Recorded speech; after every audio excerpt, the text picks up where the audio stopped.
Our brain is the most important and precious organ. Everything we do uses our brain, and it's like one of the biggest muscles in our body. We need to take care of it. Most people take it for granted.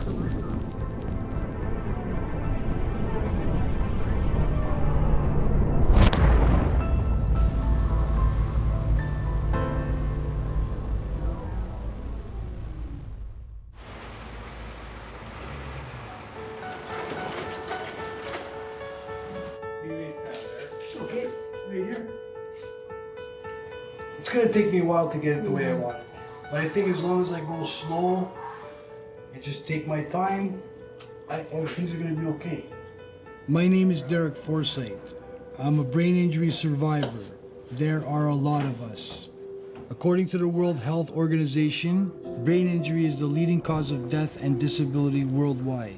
An estimated 5.3 million Americans are living with brain injury. In Canada, there are 452 new brain injuries every day. Brain injury is 44 times more common than spinal cord injury, 30 times more common than breast cancer, 400 times more common than HIV and AIDS. Brain injury can happen to anyone, anytime, anywhere. Grew up in a small town called Tofino, and I was a pretty regular kid. I spent my time on the beach, building rafts, fishing, canoeing, camping, sailing, from when I got to grade 12 and graduated.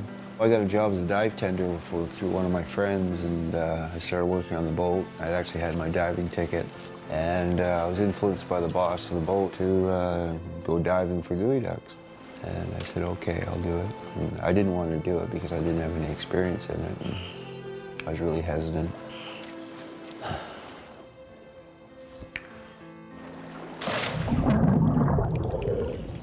Nash has borrowed a friend's dry suit, but the sleeves were too tight and he lost circulation in his hands. Somehow, his regulator was knocked from his mouth. His hands were too numb to get it back. He ended up sinking to the bottom, drowning. The guy that saved my life, he gave me CPR. He said I was dead for 10 minutes. I mean, if I was dead for 10 minutes, I think I'd be dead, but I don't know about that. When the brain cells are deprived of oxygen for more than 4 minutes, the brain cells begin to die and the brain suffers lasting damage. It's only as people begin to pick up the fabric of life do they begin to see that they have challenges that they never experienced before. And because folks were not told that they may have sustained a brain injury, they don't link the event to their current symptoms. I spent 2 weeks in the hospital. Nobody came to talk to me. Just the WCB guy, and he said I couldn't dive anymore, and he cut my diving card up. So people then walking around, and they're the walking wounded. I don't know what's the matter with me, but yet I can't function the way I did. Definitely lack of concentration, short-term memory loss. I'd think of something I should do, and I'd either procrastinate or my mind would change. I'd forget what I wanted to do. So I lived from day to day pretty well and doing what I could do just to get money in my pocket. Basically, when a person has a brain injury, the whole family has a brain injury because the whole system needs to adjust and adapt. And family was, you know, they were moving away from me. They didn't want to be around me after a while. So I'd use alcohol to cope with the problems. I drank a lot of it.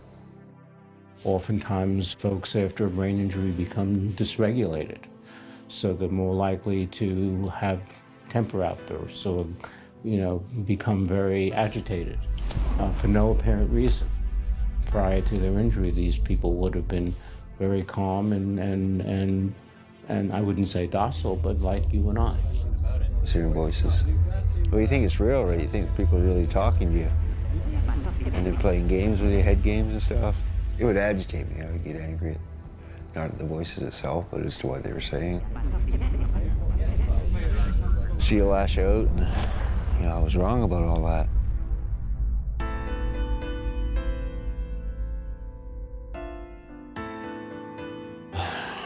I ended up killing my ex-girlfriend, and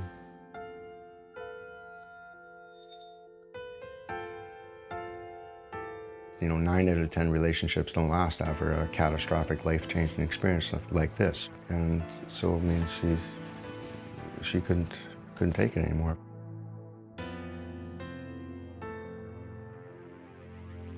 I couldn't stop myself. My addictions just kind of took over and snowballed, and I was doing more than I had ever done before. Large amount of depression in these folks.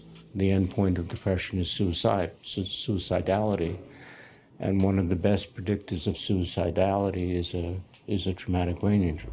For survivors of brain injury, you can't put a bandage around their head. They look okay, people assume they're okay, but because they've had damage to the brain, it's invisible. So there are all of these unintended consequences of a brain injury that can lead to, you know, criminality, can lead to substance abuse, that can lead to homelessness, can lead to school failure. All of these are the negative pathways that that people often go down the road of because they haven't gotten the kind of interventions or treatments they need or been adequately identified so that they can learn to develop the needed coping strategies to exist in spite of all of these challenges. Right, 5, it's gonna fit, perfect. Ah, yeah. I remember when I was going to school in grade 7, when you enter in a high school, they kind of give you an IQ test to see where you're at. I tested, you know, very high at that age. Me and my brother, we joined a little boxing club and we started to box a little bit. I got hit in the head too many times and I quit. And after that, I started getting bad grades in school. I started getting into more fights and getting into trouble. And I think that maybe I might have suffered brain injury as a young child and nobody recognized it. It's also intrinsic within the sport that really it's okay to inflict harm upon your fellow human being. That person doesn't become a person to you anymore. It's an obstacle to winning. In boxing, it's very, very obvious, and everyone expects that, including the two combatants. But really, it's in the other sports as well. We're beginning to hear a lot on the media about sports-related brain injuries, and that's great.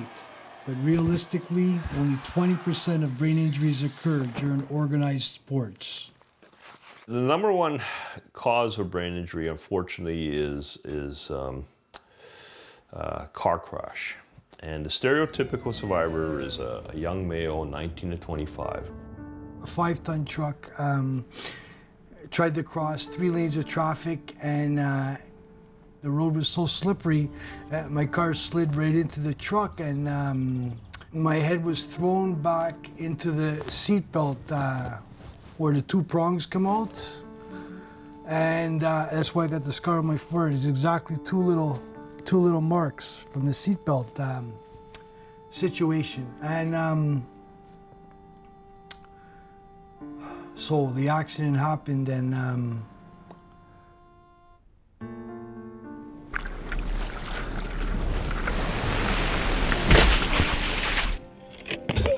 you expect direct blows to the head like these to cause brain injury, but you don't need to be knocked unconscious for a serious brain injury to occur. If you take a nice ripe peach and put it in a box and shake it, what happens? Right, and the brain is more sensitive, more delicate than a peach. What happens is that the brain is suspended in fluid, and it has motion in the skull.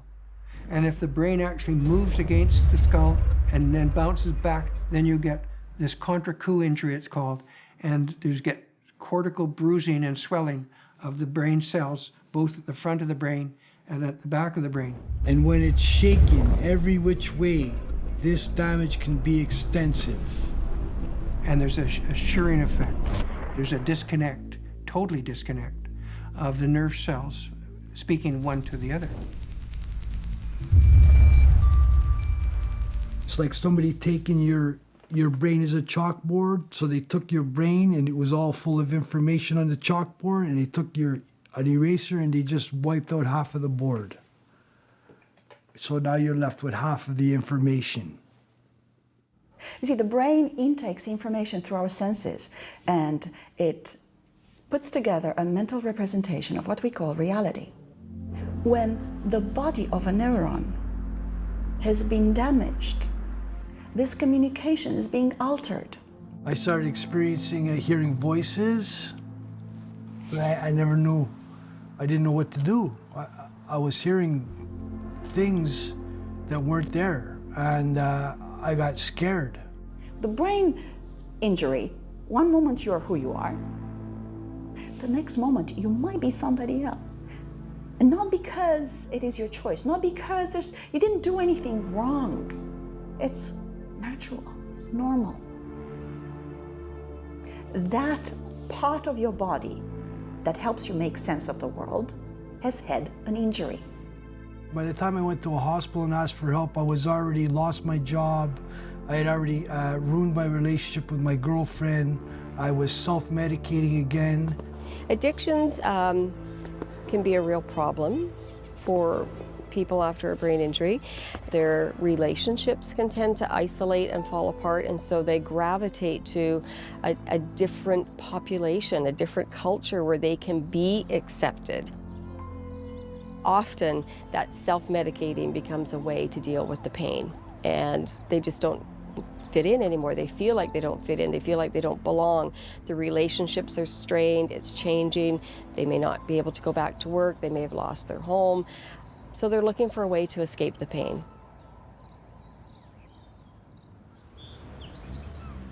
Professor Jenny Ponsford is the director of the Monash Epworth Rehabilitation Centre in Australia. We've been following up a group of people with moderate to severe traumatic brain injury over a very long period of time. So we've had a group of 2,500 patients that we've followed up at 1, 2, 3, 5, and now we're following them up at 10 and 20 years after injury. So it has given us an opportunity to get a long-term perspective on their experiences. A very significant proportion are experiencing changes in their cognition or their thinking and their behaviour. So most commonly they would be problems with memory, with concentration, with speed of thinking. They also experience long-term difficulties with planning and problem solving. I struggle to do the things that I know I like doing, I know I used to like doing. And they can also have difficulty thinking of words in conversation quite commonly. I also struggle with shopping. And I even have some of my friends that say, oh, it's not that hard, like you're just feeding yourself. You know, you don't have a brain injury. You don't know. You know, it's hard to go into the store and buy those foods. My head's like swimming. But they also have difficulty participating in leisure activities, and they can become quite socially isolated. Okay, I have a car, I can go anywhere I want to go, but I don't. I pay car insurance every month, and it just sits there. When I go into the bank, sometimes I got a lot of things I need to do, like pay this bill, pay that bill, like 2 or 3 bills, and make a deposit. And it's, you know, so much for me that I go with an envelope and I just give it to the teller. But sometimes the teller is treating me like I'm retarded or something. You know, like I don't even can't understand what she's saying to me.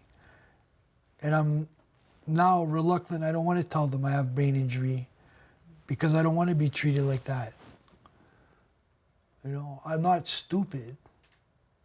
You know, people think brain injuries, the person's stupid. No, brain injury doesn't mean the person's stupid. It just means that they have different obstacles and ways to deal with stuff that you do, different. That's all. The symptoms we experience depends on which part of our brain has been damaged. The brain is often thrown against the skull at the front, and this causes bruising, particularly in the front and sides of the brain, that are responsible for controlling higher thought processes. That front part of the brain is also responsible for controlling and monitoring our behaviour. So people with brain injuries commonly experience irritability, a low frustration tolerance, tending to feel more emotional and have mood swings. My husband had a frontal lobe injury, and so his personality was completely different. He was a cowboy, macho, type guy. He was a police officer. He'd been a traffic police officer for his entire career. And when he came out of a coma, he started to have some significant personality change. So he was very sexually inappropriate with me, with the nurses, anybody around him. And it was challenging because I didn't understand what was happening. He was verbally abusive, physically abusive. He'd throw things at me. He'd swear at me.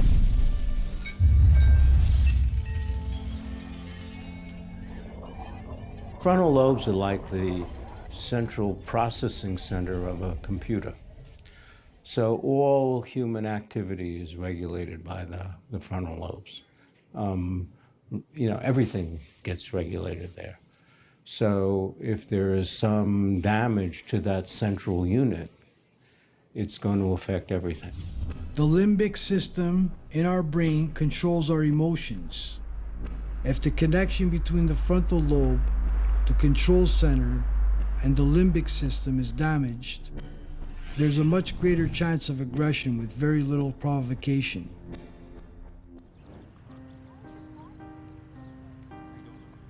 Andy had a brain aneurysm a little over 15 years ago.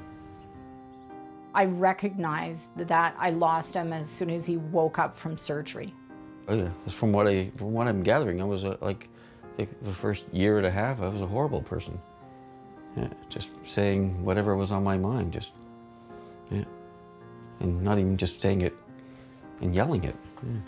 Just the filter is gone, and so we lots of times we say how we feel. Like if we're in a rage, well, let's just blast it out. Yeah, my filter is shot.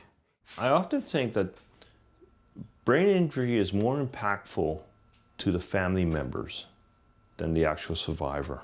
They basically say, well, there you go, take him home. They'll often be the subject of the abuse, and they have to try and not take it personally. And that's extremely challenging and difficult. You just be the wife and the mom. We'll take care of him. And I finally had to say to the occupational therapist, is like, how do I be the wife and the mother when he can't be the father and the husband, right? It was like, I said, we're like in this Broadway play. We've been this same actor and actress for 15 years in this play.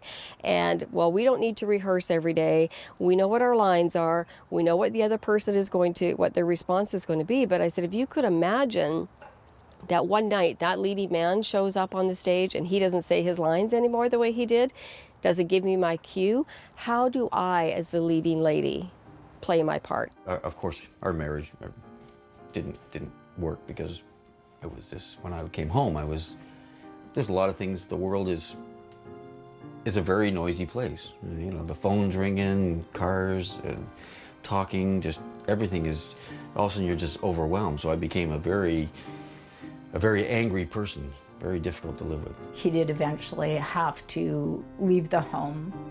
We both recognized that that was best for him.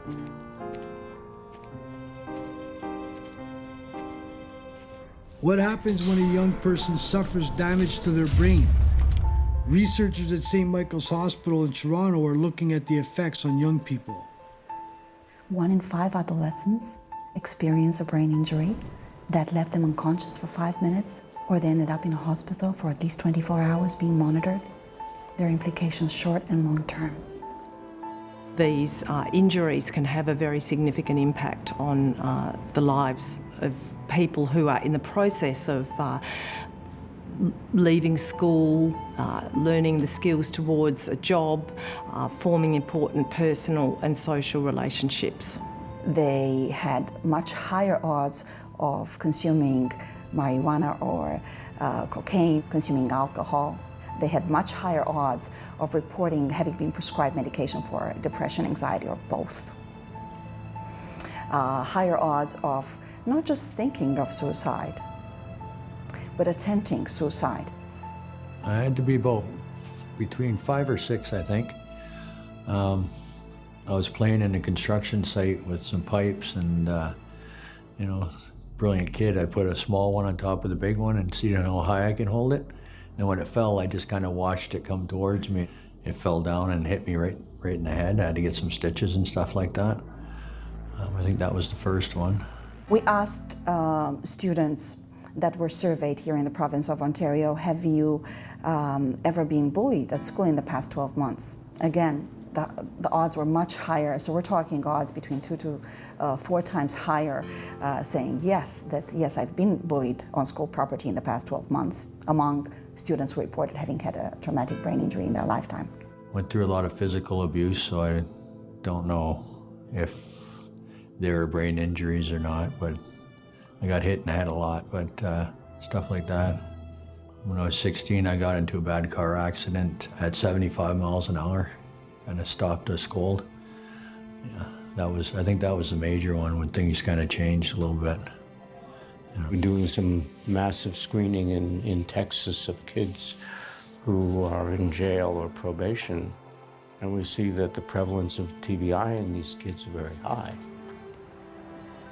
The real sad thing is, new research shows brain damage can escalate after repetitive concussions.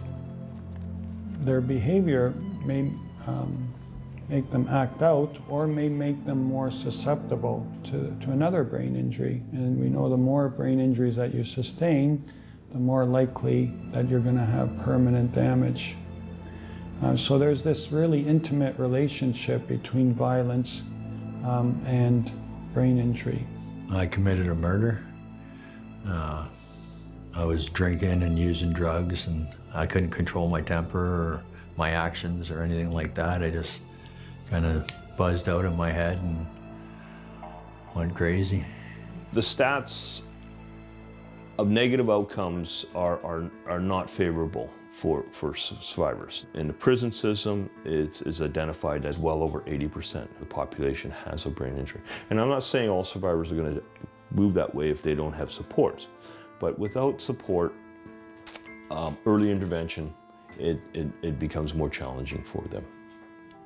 I knew that if I wanted to get help, the only way to get help was to go back to prison. I'm hurting, I don't know what's going on around me now. I'm homeless once again, and I go do a stupid crime, you know? Who's gonna go into a donut shop, you know, with your face on the camera, your car's right outside with the plates, you know, hello, Canadian's dumbest criminal.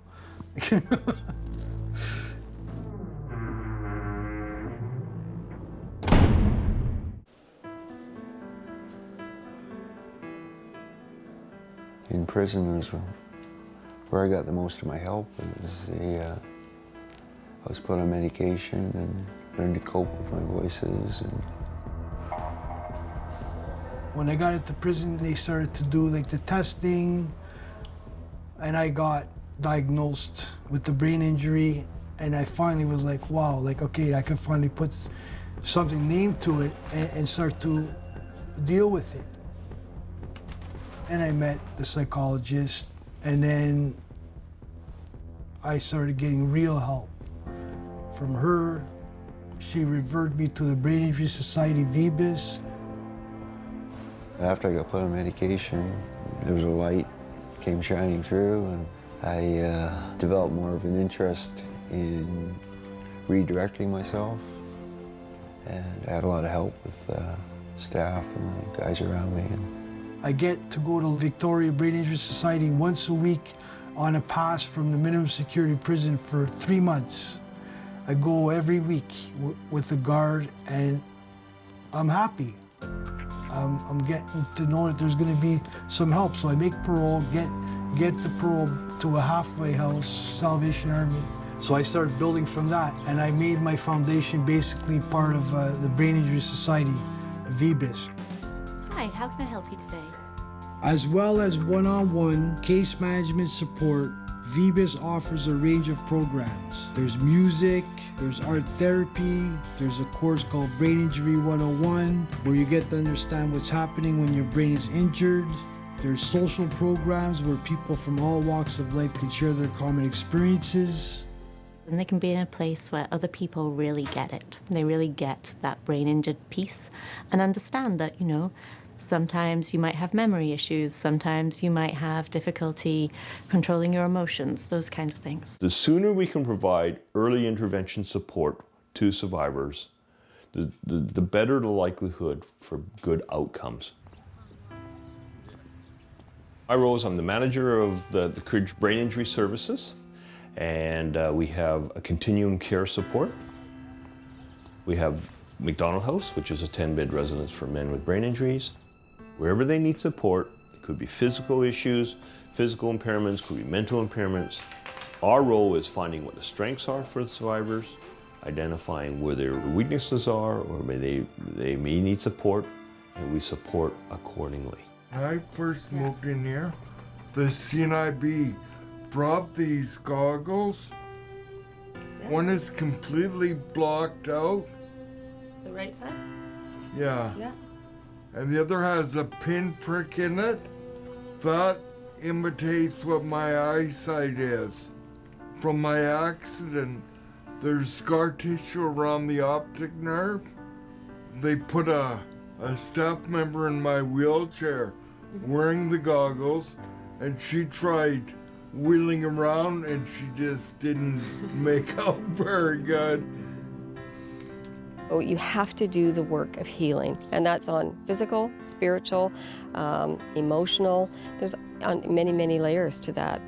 Rehab is not outside your life. It is your life at that point, right? So it doesn't necessarily have to be a continual stream of professionals, of OTs and physical therapy and all of that.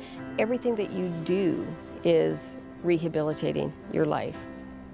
The next stage along the continuum is independent living with assistance, which is at Mary Cridge Manor. So the individual lives in their apartment, they do their own meals, they're able to take care of their own personal needs, and then their supports are more around activities that we do, so it can be social, but also can be returning to work, developing an employment program for them, to working on those skills that they may have lost, like budgeting, meal planning. I came to Mary Cridge Manor in 2012. A lot of people would think, here's this guy, he's only paying $350 a month for this beautiful one-bedroom apartment, and how lucky is he? But they don't realize this is a recovery situation, and I have to put those extra hours in to my recovery. I do at least 30 hours a week, which is amazing. I had counseling sessions with Janelle every week. One of my common issues was fatigue. You are looking a bit tired today, though. I am very tired.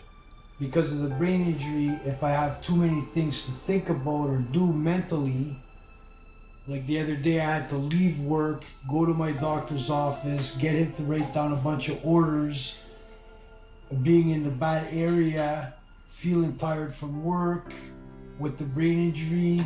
If I wasn't on the phone with you, I probably would have had some problems. It's all about fear. It's all in my head. I'm afraid. I shouldn't have to be afraid, but I am. So how do I deal with it now? I talk to somebody. In our longitudinal study, we've also found that anxiety and depression are extremely common problems, occurring in about 60% of people with moderate to severe traumatic brain injuries. Earlier on in my recovery process, I didn't even want to leave my apartment, so yeah. But the levels of anxiety have dropped because I've learned different techniques to combat. Like when I get into those outbreaks, emotional outbreaks, I think it's called the 4 square breathing technique that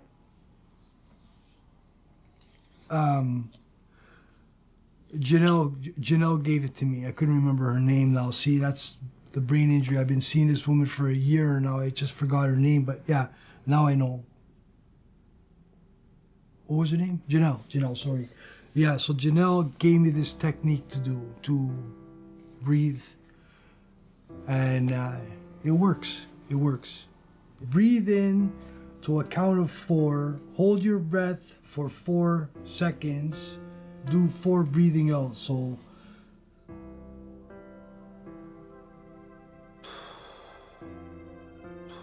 another thing I have to do is I have to plan my week.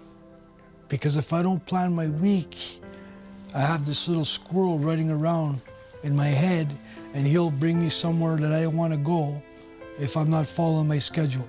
I'm now starting to benefit from all the support that I've been taking over 2 years, because it's been a struggle. What am I doing this for? I'm doing this so I can have a happier life. And I'm just now starting to wake up and, okay, I'm glad to be waking up sober. I'm glad to be waking up like not crazy, you know, because there was times when I used to wake up screaming. Yeah, but I would like to try to get out more with the vehicle to make it worth having the vehicle. What do? I go 2 blocks away maybe and back home again. If that's like once a week if I take it out. But even then, opportunities came my way that forced me to try new things. I'm invited to test some new software at the University of Victoria Brain Research Center. So NeuroTracker was a training tool that was being used by elite athletes to help them gain visual performance and help them improve their visual spatial game. Some of the NHL players that were working with the software were having problems with it after an injury, and I asked what type of injury. He said a concussion. And to me that made perfect sense, because when you have a concussion, you have sort of diffuse damage across the brain, which tends to sort of shake up the connectivity of the brain. And so they aren't as adept at using multiple brain regions at the same time. So they have problems multitasking. People don't like being passive patients. They're having problems with visual spatial performance. They have problems driving, balancing, walking, etc. And they see it as an opportunity to engage in some sort of training which may help themselves. Well, with the NeuroTracker, you have to identify objects. You have to track them with your eyes. You have to remember which were the ones you need to track and how to ignore the ones that are the distractors. So just getting the brain to work together following its objects, and as they start getting the responses correct, it starts to speed up. So it's training them just like it would train an athlete to perform better on these tasks.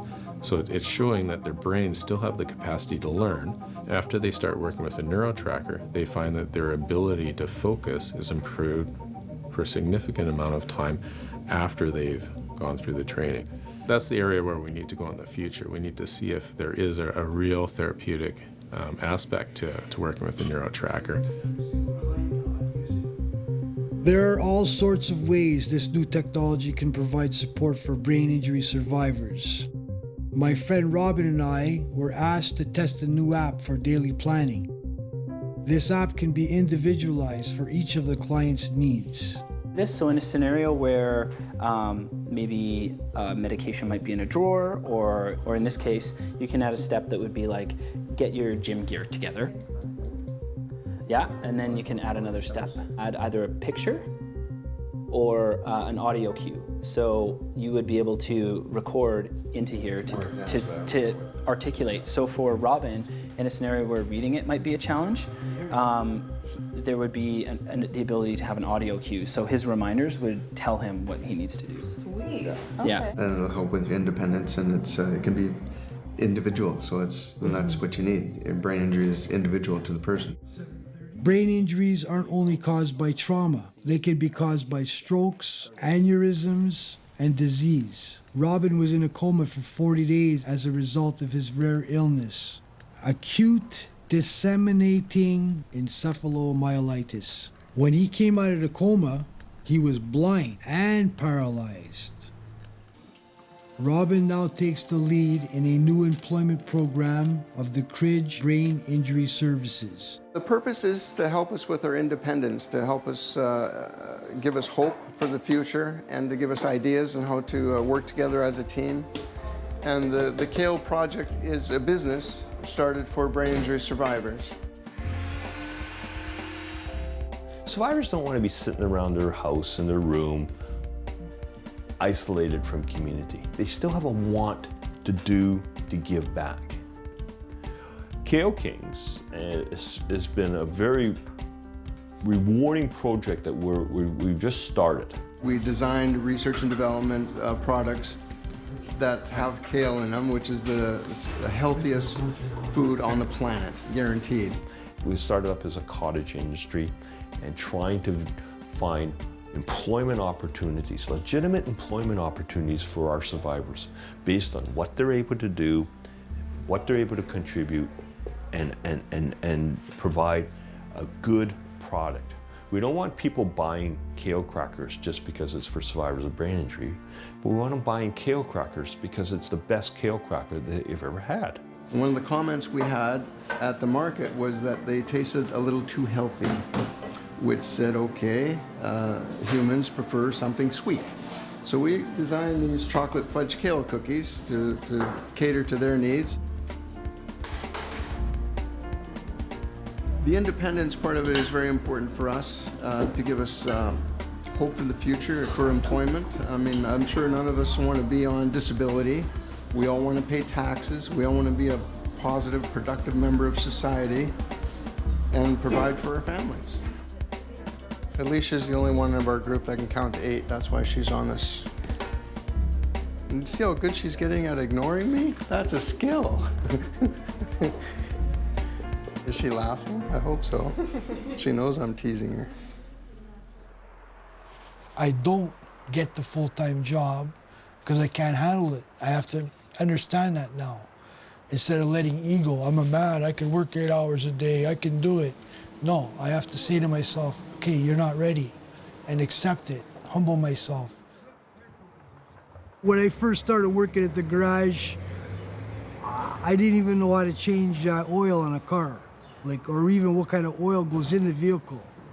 And now I can do a complete servicing on a vehicle by myself, and yeah, some repairs too. And so far, so good. But for us brain injury survivors, reintegration into society is never smooth. I had a head injury when I was 4 years old, so my family has always seen me that way. And then I've had 3 more down the road. And even though they've been told, you know, that I have a brain injury and I have certain problems, they refuse to really get it. And so I got this email saying today, Karen, I'm surprised you're able to concentrate long enough to put together an email like this, considering how everyone tells me how much brain damage you apparently have. You seem to have no problem remembering all of a sudden. So which is it? So who are you trying to fool? I've told them that I need help to write an email, and I don't want to talk people into I'm brain injured. I want them to work with me, like I have an invisible disability. I feel like I get penalized. You know, I just want to have a big poster board with everything that I can and can't do, because, you know, the more you try to explain to people, the more that they think that you're, excuse the expression, but retarded. Out of curiosity, I looked in the dictionary and I looked under the word brain injury. And this is what I found brain injury to say in the dictionary.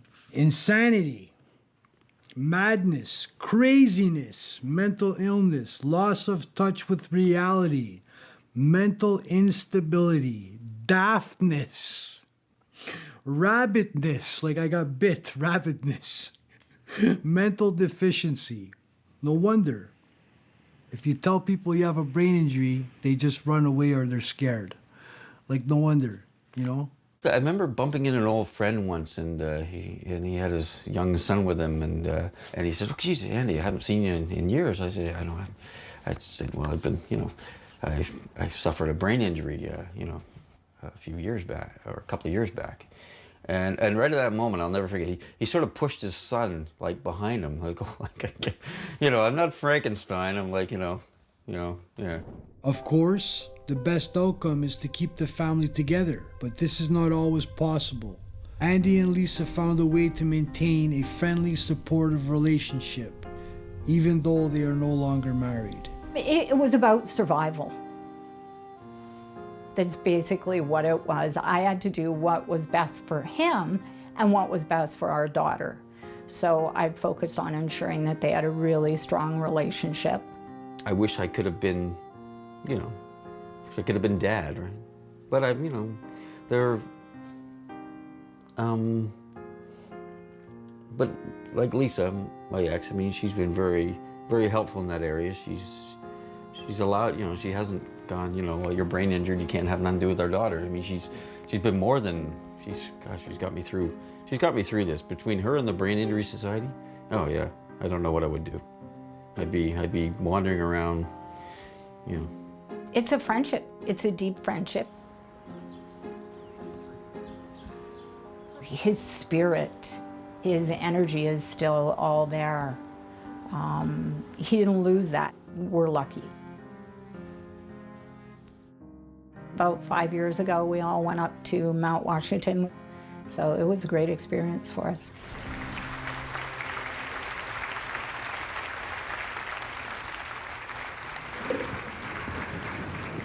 Hello, my name is Derek Forsyth. I'm a little nervous, my hands are sweaty.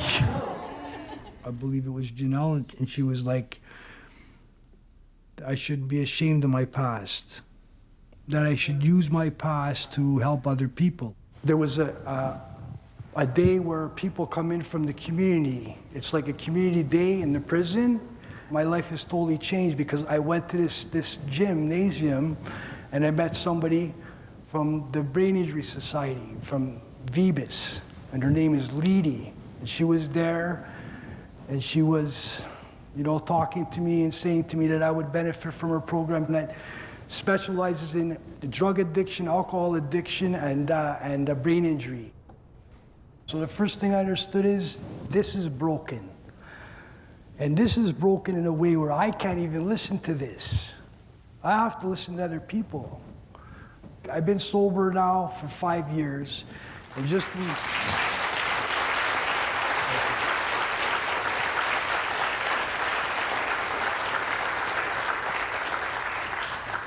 I gotta tell you, it's not of my own doing. I've been sober for 5 years, but it's the people around me that does it for me. You know what I mean? The people that cared. You know, that's why I say at the beginning, to care is to cure. It only takes one person to care. And there was that lady, Leedy, that took the first initiative, that cared. I sat in jail, I sat in that hospital, and I saw the people that are undiagnosed. I seen people that are, oh, you know what? He's just a drunk. Let him back out on the street. Why is he a drunk?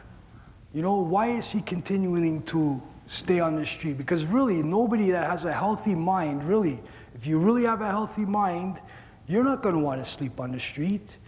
You know, you're not going to want to go eating out of dumpsters, you know, looking for food that people threw away. You know, there's a problem. You know, it's either mental illness, brain injury, you know, depression. There's other reasons why that person's there. And I'm going to make it my mission in life now to figure out why the person is there. What can I do to help them?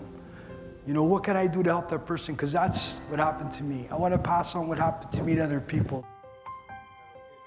My 3 years at Merrick Ridge Manor are up, and I'm moving into my own apartment. I'm not really going to be on my own. I don't want to think about that and think I'm on my own. It's not where I want my thinking to go. I don't think I'm going to be alone. I'll always have the support of the Ridge, which is good. I volunteer once a week at the Mac House. Decision time. Oh no, did I throw that away? I threw that away. Yeah, I think so. I needed that. I threw a card away, I needed it. There's a small window of opportunity to help a person. It's like a moment of clarity.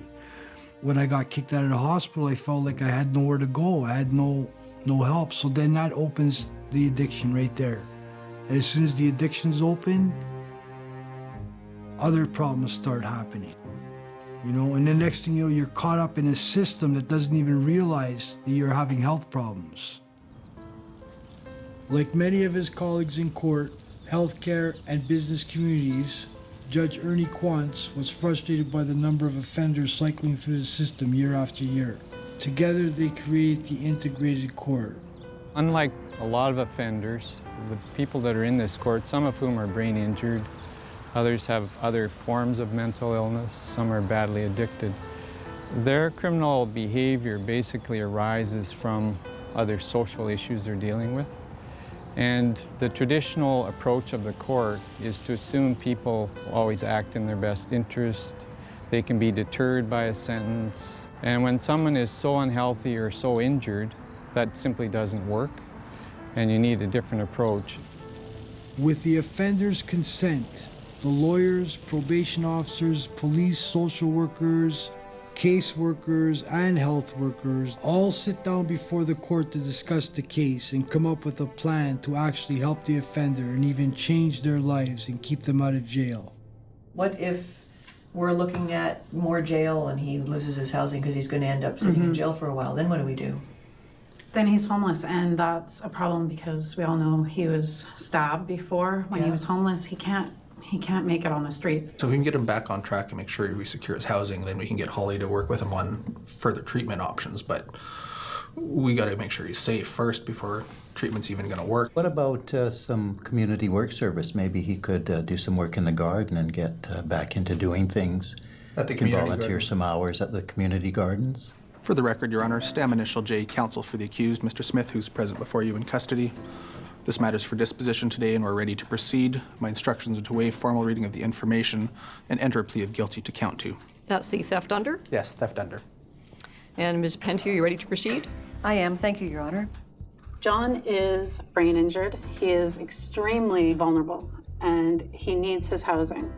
He was stabbed and almost died last year. He hears multiple voices, and he is extremely frustrated by the voices. He gets bullied on the streets as well. So he needs his housing. The Crown is also seeking money management and a curfew of 10 p.m. to 6 a.m. daily, because that would assist him with his comportment in the community. The sentences are different, so they include money management, which means you don't get your social assistance check in one lump sum. So the drug dealer has it by 3 o'clock that day. It's divvied up depending on your needs. There's authority for the ACT workers to require them to come to court for reviews.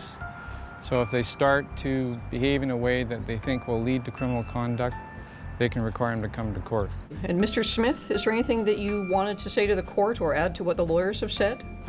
Your Honor, just what they had to say, and I want to do good and get out and obey the rules that I have to obey. So this is your first time in the garden? Yes. Okay. Yes, Do you have any kind of gardening experience? no, maybe just a little bit with a little garden, not much. Not much, okay. So do you know that this is a tomato? No, I honestly don't know. The good thing about the garden is that you can come to this garden with absolutely no experience, but we also have master gardeners who work here. Do you see in the middle here? Mm-hmm. There's these little leaves that are in between the middle. Those are going to grow like crazy. What has happened with integrated court and what has happened with this garden is that we have judges coming out to our garden, working alongside these folks. We're all gardeners, you know, we're not judge and ex-probation officer, we're all gardeners here and we're all learning together. And I think there's a strong argument to be made that you shouldn't be a judge or a prosecutor unless you've had the experience of dealing with people in the community.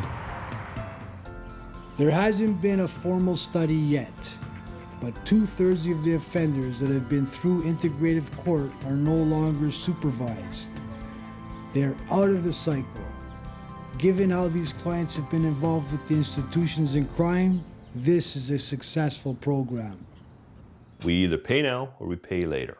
We invest now for survivors' support to the family, or we have long-term higher costs, greater costs down the road. And if we look at basic cost savings and the value of community supports, the math is very, very clear. In hospital, the average cost is $1,500 per day. Residential care is $260 per day. Supported housing is $80 per day. And independent living in the community with support is $3 per day. But a day in federal prison costs $301. So simple economics And that's why it's important that we have flow through through this in terms of this continuing care. We're working together to find, most importantly, best outcomes for survivors and, to a point, best tax savings for the public. I cost the federal government over $80,000 a year, and I spent over 13 years locked up. If they would have paid me $80,000 a year, I wouldn't have went to prison. If you deal with the underlying causes, whether it's the addiction or mental illness, or if they have brain injury, if you provide them the proper supports, then criminal conduct is no longer an issue. Once the prison doctor sorted out the right medications for him, Nash was able to take advantage of courses to help him manage his brain injury and develop skills towards having a productive life outside of prison. He was released on life parole in 2008. He now works full-time as a roofer, and he is happily married. You know, if something's bothering me, she knows it, and she asks me what's going on, and I try and tell her. And it comes out in bits and pieces because I'm not right there yet with my emotions and thoughts. So it's pretty broken up, but it comes out eventually. And I don't know where I'd be without Denise right now, so. Yeah, I try to drive down the lake here once in a while and check it out. I guess the body of water just soothes my mind.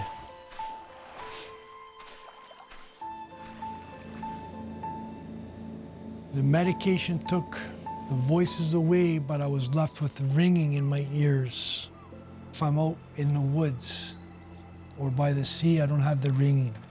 If it becomes unbearable or too much, I know that I could just go down to the water and it'll go away. So I've been planning for a while and saving money and being smart about it and listening to people, which is really important, is to listen to other people that have been through what I want to do. So I want to open up a house and I want to have 20 beds for people just like me. I want to be able to offer those people mental, physical, and spiritual way of life. And I want to do it in a slower basis because I understand with people with brain injury, they don't get it right away. You need to go and explain to them slowly. Like I had to be explained slowly, step by step, little pieces for me to put the puzzle together. If you throw me a puzzle box full of 1,000 pieces, my brain injury tells me this is too hard of a puzzle and I'm gonna throw it in the garbage because it's just too much. But if you come to me with a little handful of pieces and tell me if you put these pieces together, you will eventually get this picture, then I can understand it more better and it gives me more hope. And that's what I want to give to other people.